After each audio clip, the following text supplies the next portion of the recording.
اعوذ باللہ من الشیطان الرجیم بسم اللہ الرحمن الرحیم الحمد للہ الذی وکفى والصلاة والسلام علی نبیہ وعلی آلہ واصحابہ اجمعین اما بعد فاعوذ باللہ من الشیطان الرجیم بسم اللہ الرحمن الرحیم یا بنی اسرائیل اذکروا نعمتی التی انعمت علیکم واوفوا بعہدی اوف بعہدکم وایای فرحبون وآمنوا بما انزلتم مصدقا لما معکم ولا تکونوا اول کافر به ولا تشتروا بآیاتی ثمنا قلیلا وایای فاتقون ولا تلبسوا الحق بالباطل وتكتموا الحق وانتم تعلمون وَأَقِيمُوا الصَّلَاةَ وَآتُوا الزَّكَاةَ وَارْكَعُوا مَعَ الرَّاكِعِينَ أَتَأْمُرُونَ النَّاسَ بِالْبِرِّ وَتَنْسَوْنَ أَنفُسَكُمْ وَأَنْتُمْ تَتْلُونَ الْكِتَابَ أَفَلَا تَعْقِلُونَ وَاسْتَعِينُوا بِالصَّبْرِ وَالصَّلَاةِ وَإِنَّهَا لَكَبِيرَةٌ إِلَّا عَلَى الْخَاشِعِينَ الَّذِينَ يَظُنُّونَ أَنَّهُمْ مُلَاقُو رَبِّهِمْ وَأَنَّهُمْ إِلَيْهِ راجعون صدق اللہ مولانا العظیم۔ سید و سرور محمد صلی اللہ علیہ وسلم نور جاں بہتر و مہتر شفیع مجرماں یاد او سرمایہ ایماں ببد ہر گدا از یاد او سلطان ببد ان اللہ و ملائکتہ یصلون علی النبی یا ایہا الذین آمنوا صلوا علیہ وسلموا تسلیما۔ باباد بلند درود پاک اللہم صلی علی سیدنا و مولانا محمد وعلی آل سیدنا و مولانا محمد وبارک وسلم وسلم علیہ۔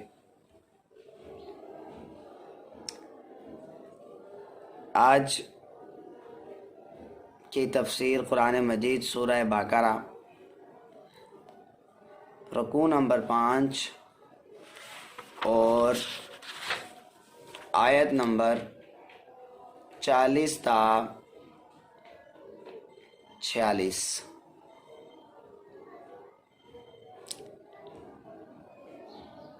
اللہ رب العالمین نے ارشاد فرمایا یا بنی اسرائیل، اے اولاد بنی اسرائیل، اذکروا نعمتی التی انعمت علیکم، یاد کرو میری نعمت کو جو میں نے تم پر کی، واوفوا بعہدی اوف بعہدکم، اور پورا کرو میرا وعدہ، میں تمہارا وعدہ پورا کروں گا، وَإِيَّايَ فَارْهَبُونَ، اور خاص مجھ ہی سے ڈرو، وَآمِنُوا، اور ایمان لاؤ، بِمَا أَنزَلْتُ، اس چیز پر جو میں نے نازل کیا، مصدقاً تصدیق کرنے والا، معکم جو اس کے ساتھ ہے،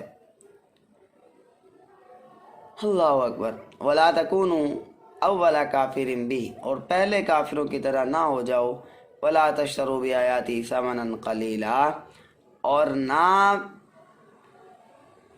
بدلو آیتوں کو، وَلَا تَشْتَرُوا، اشترا یشتری، وَلَا تَشْتَرُوا، نہ خریدو بِآيَاتِي، ہماری آیتوں کو، یا نہ بیچو ہماری آیتوں کو، ثَمَنًا قَلِيلًا، تھوڑے داموں میں، وَإِيَّايَ فَاتَّقُونَ، اور خاص مجھ ہی سے ڈرو، وَلَا تَلْبِسُوا الْحَقَّ بِالْبَاطِلِ وَتَكْتُمُوا الْحَقَّ وَأَنْتُمْ تَعْلَمُونَ، اور حق سے باطل کو نہ ملاؤ اور جان بوجھ کر حق نہ چھپاؤ، وَأَقِيمُوا الصَّلَاةَ، نماز کو قائم کرو، وَآتُوا الزَّكَاةَ، زکوٰۃ ادا کرو، وَارْكَعُوا مَعَ الرَّاكِعِينَ، اور رکوع کرنے والوں کے ساتھ رکوع کرو، أَتَأْمُرُونَ النَّاسَ بِالْبِرِّ وَتَنْسَوْنَ أَنفُسَكُمْ وَأَنْتُمْ تَتْلُونَ الْكِتَابَ، کیا تم لوگوں کو بھلائی کا حکم دیتے ہو اور اپنی جانوں کو بھولتے ہو، وَأَنْتُمْ تَتْلُونَ الْكِتَابَ، حالانکہ تم کتاب پڑھتے ہو، أَفَلَا تَعْقِلُونَ، کیا تمہیں عقل نہیں، وَاسْتَعِينُوا بِالصَّبْرِ وَالصَّلَاةِ، اور استعانت کرو صبر سے اور نماز سے، وَإِنَّهَا لَكَبِيرَةٌ إِلَّا عَلَى الْخَاشِعِينَ، اور نماز یہ بھاری ہے مگر ان پر جو دل سے میری طرف جھکنے والے ہیں، الذین یظنون انہم ملاقو ربہم، وہ لوگ جو گمان کرتے ہیں یا یقین رکھتے ہیں، انہم اپنے رب کی ملاقات کا، وانہم الیہ راجعون، اور وہ اس کی طرف لوٹ کر جائیں گے۔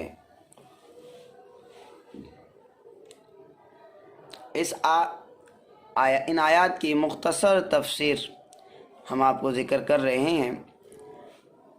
اللہ رب العالمین نے سورہ بقرہ کے 5ویں رکوع میں بنی اسرائیل کی تاریخ، ان کے مراتب، ان کی لغزشیں، گناہ، ملے ہوئے انعامات، چھن جانے کا بیان فرمایا ہے۔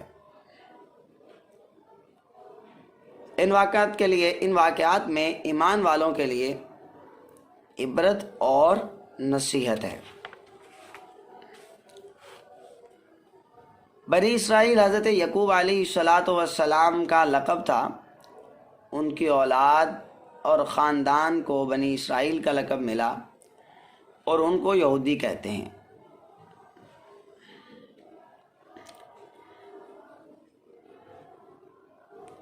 یا بنی اسرائیل اذکروا نعمتی التی انعمت علیکم، یاد کرو اے بنی اسرائیل میرے وہ احسان، وہ انعامات جو میں نے تم پر کیے۔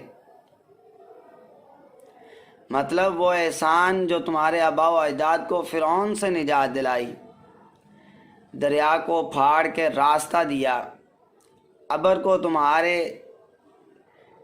سایہ کے لیے مقرر کیا، اور بھی بہت سے احسانات اللہ رب العالمین نے یہاں پر یاد کروائے۔ کس وجہ سے؟ اللہ عز و جل کی بندگی کریں، اس کا شکر بجا لائیں اور اس کے احسانات کو نہ بلائیں۔ پھر ذکر فرمایا اوفوا بعہدی اوفی بعہدکم وایایا فارہبون، تم میرا وعدہ پورا کرو میں تمہارا وعدہ پورا کروں گا، یعنی تم ایمان اور اطاعت بجا لا کر میرے وعدے کو پورا کرو، میں جزا دے کر تمہارا عہد، تمہارا وعدہ پورا کروں گا۔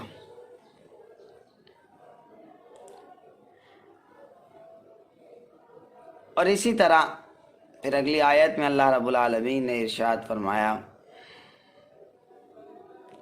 وَآمِنُوا بِمَا أَنزَلْتُ مُصَدِّقًا لِمَا مَعَكُمْ،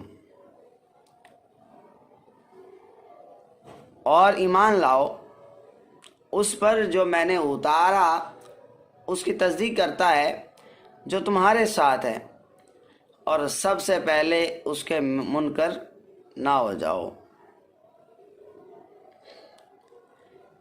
وہ جو تمہارے پاس ہے، لما معکم تمہارے پاس ہے، اس سے تورات مراد ہے۔ یہ حضرت موسیٰ علیہ السلام پر نازل ہوئی، جس کی تصدیق قرآن کریم نے کی۔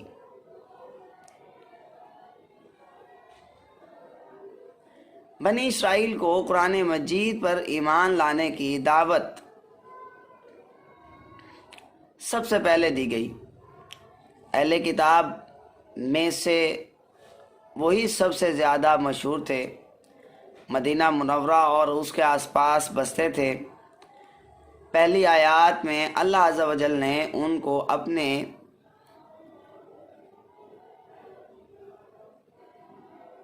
انعامات و احسانات یاد دلائے، پھر عہد کے ایفا کا حکم دیا۔ ان آیات سے توریت و انجیل پر ایمان لانے کا حکم دیا گیا۔ اس میں توریت اور انجیل کے وہ آیات مراد ہیں جن میں حضور اکرم صلی اللہ علیہ وسلم کی نعمت و صفت ہے۔ مقصد یہ کہ حضور نبی کریم صلی اللہ علیہ وسلم حضور کی نعت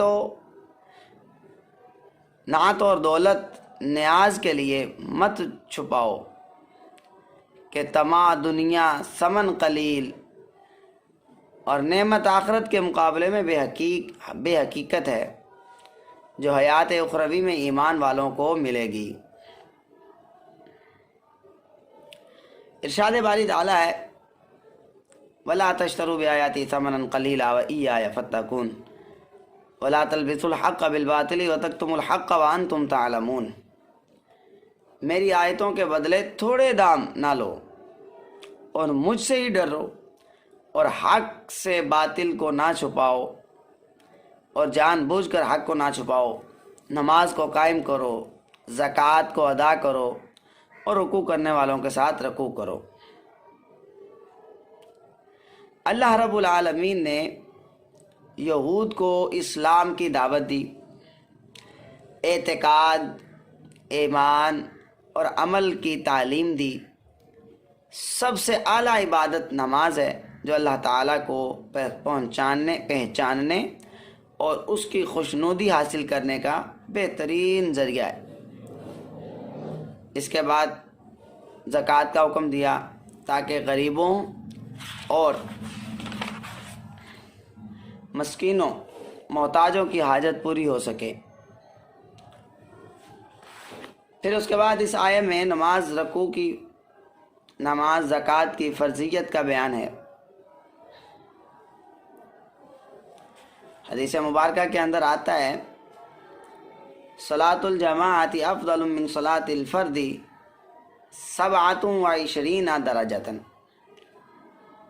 حضور صلی اللہ علیہ وسلم نے یہاں پر جو مع الراکعین اللہ رب العالمین نے ذکر فرمایا، اس کی تفسیر میں صلاۃ الجماعت افضل، جماعت کے ساتھ نماز پڑھنا افضل ہے، من صلاۃ الفرد، اکیلے نماز پڑھنے سے۔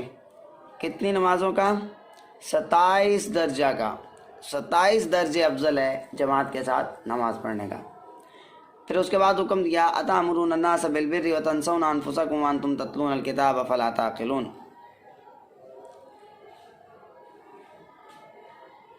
کیا لوگوں کو بھلائی کا حکم دیتے ہو اور اپنی جانوں کو بھول جاتے ہو؟ یہاں کتاب سے مراد توریت ہے، جس میں یہود کے لیے سب احکامات ہیں۔ بنی اسرائیل کے علماء دنیاوی مال و شہرت کے طالب تھے، لوگوں کو واعظ و نصیحت کرتے تھے۔ اس آیت میں ان علماء کو غیرت دلائی گئی کہ تم یہ کیا کرتے ہو، لوگوں کو واعظ و نصیحت، اور خود اس کے برعکس علماء کا عیش پرست ریاکار ہو جانا قوم کی تباہی کا پیش خیمہ ہے۔ پھر اللہ رب العالمین نے ارشاد فرمایا وَاسْتَعِينُوا بِالصَّبْرِ وَالصَّلَاةِ وَإِنَّهَا لَكَبِيرَةٌ إِلَّا عَلَى الْخَاشِعِينَ۔ اور صبر اور نماز سے مدد چاہو، بے شک نماز ضرور بھاری ہے مگر ان پر جو میری طرف جھکتے ہیں، جنہیں یقین ہے کہ انہیں اپنے پروردگار سے ملنا ہے اور اس کی طرف لوٹنا ہے۔ استعینوا، مدد حاصل کرو، یہ لفظ عون سے بنا ہے جس کے معنی ہے مدد کے ہیں۔ اس کا مصدر استعانت ہے، یعنی مدد چاہتا ہے۔ الصبر، برداشت کی قوت۔ الخاشعین، یہ لفظ خشوع سے بنا ہے اور اس کی معنی عاجزی ظاہر کرنا ہے۔ کس شان سے صبر اور صلاۃ سے اللہ رب العالمین سے مدد طلب کرنے کی تعلیم دی ہے۔ انسان کے حوائج میں صبر اور نماز سے مدد چاہنا ہی انسان کی کامیابی کا ذریعہ ہے۔ جو مصائب و آلام میں اخلاقی حیثیت سے مقابلہ کرنے کے لیے انسان کو تیار کر دیتی ہے، انسان عدل و عزم، حق پرستی پر بغیر صبر کے قائم نہیں رہ سکتا۔ سرور دو عالم صلی اللہ علیہ وسلم نے ارشاد فرمایا جعلت قرۃ عینی فی الصلاۃ۔ اب یہاں پر ایک حدیث مبارکہ نماز کے حوالے سے کہ فرمایا والصلاۃ، کہ نماز سے مدد طلب حاصل کرو، اور حضور صلی اللہ علیہ وسلم نے ارشاد فرمایا جعلت قرۃ عینی فی الصلاۃ، نماز میری آنکھوں کی ٹھنڈک ہے۔ حضرت ربیعہ بن کعب رضی اللہ تعالی عنہ فرماتے ہیں حضور صلی اللہ علیہ وسلم کی خدمت میں ہر وقت رہتا تھا۔ ایک رات تہجد کے وقت حضور صلی اللہ علیہ وسلم کی خدمت میں وضو کا پانی لایا۔ سرکار دو عالم صلی اللہ علیہ وسلم نے فرمایا ربیعہ مانگ، کیا مانگتا ہے؟ میں نے عرض کی یا رسول اللہ، جنت میں حضور کا ساتھ رہنا مانگتا ہوں، یعنی حضور کی معیت مانگتا ہوں۔ فرمایا اس کے سوا اور کچھ میں نے عرض کی یا رسول اللہ صلی اللہ علیہ وسلم، بس میری یہی خواہش ہے۔ فرمایا کثرت سے سجدے کیا کر، یعنی نوافل کثرت سے پڑھا کر۔ اللہ اکبر۔ ان آیات کے اندر اللہ رب العالمین نے استعانت کو ذکر فرمایا، جیسے ہم سورہ فاتحہ کے اندر ذکر کر چکے ہیں کہ استعانت کیا ہوتی ہے۔ بس یہاں پر یہ بنانا مقصود ہے کہ جب استعانت نماز اور صبر سے جائز ہے، وہ نماز جس کے بارے میں آپ کو یا مجھے یقین نہیں کہ اللہ رب العالمین نے قبول کی ہے یا نہیں کی، وہ بارگاہ رب العزت میں درجہ مقبولیت کو پہنچی ہے یا نہیں، اس نماز سے استعانت جائز ہو، اس نماز سے مدد طلب کرنا جائز ہو، وہ نماز جس کو بوجھل دل کے ساتھ ادا کرتا ہے، وہ نماز جس کو اپنے اوپر میں بوجھ سمجھ کر ادا کرتا ہوں، اس سے استعانت طلب کرنا جائز۔ تو وہ ذات جو رب العالمین کی محبوب ذات ہو، وہ ذاتیں جو بارگاہ رب العزت کی مقبول ترین ذاتیں ہوں، جن کے بارے میں شک بھی نہ ہو کہ وہ ذاتیں اللہ رب العالمین کی بارگاہ میں درجہ اتم کو نہیں پہنچی، تو ان سے استعانت طلب کرنا اس آیہ کریمہ سے بدرجہ اولا جائز ہے، اور اللہ رب العالمین ان کی وجہ سے استعانت فرماتا ہے۔ اس کی وضاحت سورہ فاتحہ کی تفسیر کے اندر ہم کر چکے ہیں۔ اللہ رب العالمین کی بارگاہ میں دعا ہے کہ خالق کائنات ہمیں نیک بنائے، اپنے محبوب کی محبت عطا فرمائے، اپنے محبوب کے ساتھ عشق عطا فرمائے، محبوب کی اتباع میں زندگی گزارنے کی توفیق عطا فرمائے۔ وآخر دعوانا الحمدللہ رب العالمین۔